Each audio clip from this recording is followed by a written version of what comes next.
ይሄ ታሪክ በምናብ የተፈጠረ ነው ወይስ የሆነ ነው? ከየት የመጣ ነው ታዲያ? ይሄ በራሷ ጓደኝነት ወልዳ ነው? እሷ እንዳለችው እርሶ ደፍራዊ ነው የወለድኩት ልጅም ያለችው ካልሆነ የትኛው ነው እውነቱ በእርሱ? ለዚህ ቻናል አዲስ ከሆናችሁ ቻናሉን ሰብስክራይብ ያደረጋችሁ ጀምሩት። ዛሬ እንግዲህ በጣም እድለኞች ናችሁ። በጣም አስታውሳለሁ እኔ ዩቲዩብ ልጀምር አካባቢ በጣም ከሚያስቸግሩኝ ነገሮች ቀለል ያሉ ለዩቲዩብ መስሪያ የሚሆኑ እቃዎች ነበሩና እነሱን እቃዎች ማግኘት በጣም ስቸገር ነበር። በጣም ዛሬ ምን ሐሳብ ይዤ መጣሁ መሰላችሁ? ቤተሰቦቼ ይጠቅማል።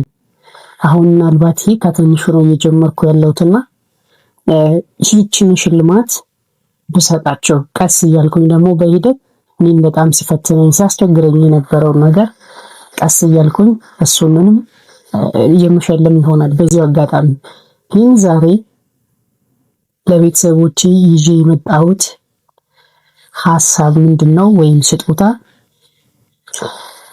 ዩቲዩብ ለመስራት ፍላጎቱ እያላችሁ ግን በዕቃ እጥረት ምክንያት ስትቸገሩ ማየት ትንሽ ይከብዳል። እኔ ስላሳለፍኩበት እና ዩቲዩበር ለመሆን በጣም ከሚያስቸግሩ ነገሮች ስልክ፣ ትራይፖድ፣ ሪንግ ላይት እና ደግሞ የቪዲዮ መቅረጫ ስልክ በጣም አስቸጋሪ ነው። በጣም እናም ልላችሁ ፈልጌ ነው። ከዚህ አንፃር በጣም ሲያስቸግረኝ የነበረው ትራይፖድ ነው። ስለዚህ እሱን ዛሬ በስጦታ መልክ ለእናንተ ይዤላችሁ መጥቻለሁ። ይህንን ስጦታ ስሰጣችሁ እንግዲህ ለዚህ ቻናል እድገት የእናንተ አብሮነት ስለሚያስፈልገኝ 3 መስፈርቶች አሉ።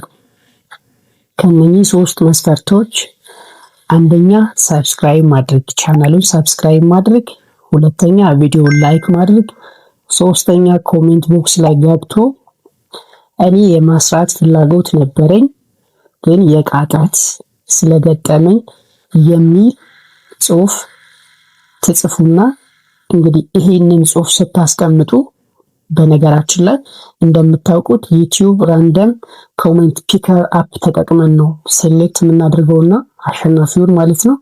በዚህ አጋጣሚ ይሄንን እድል ተጠቃሚዎች ብትሆኑ ደስ ይለኛልና ቻናሉን ሰብስክራይብ ማድረጋችሁን በፍጹም አትርሱ ማለት እፈልጋለሁ። እኛው እንግዲህ መልካም እድል ማለት እፈልጋለሁ።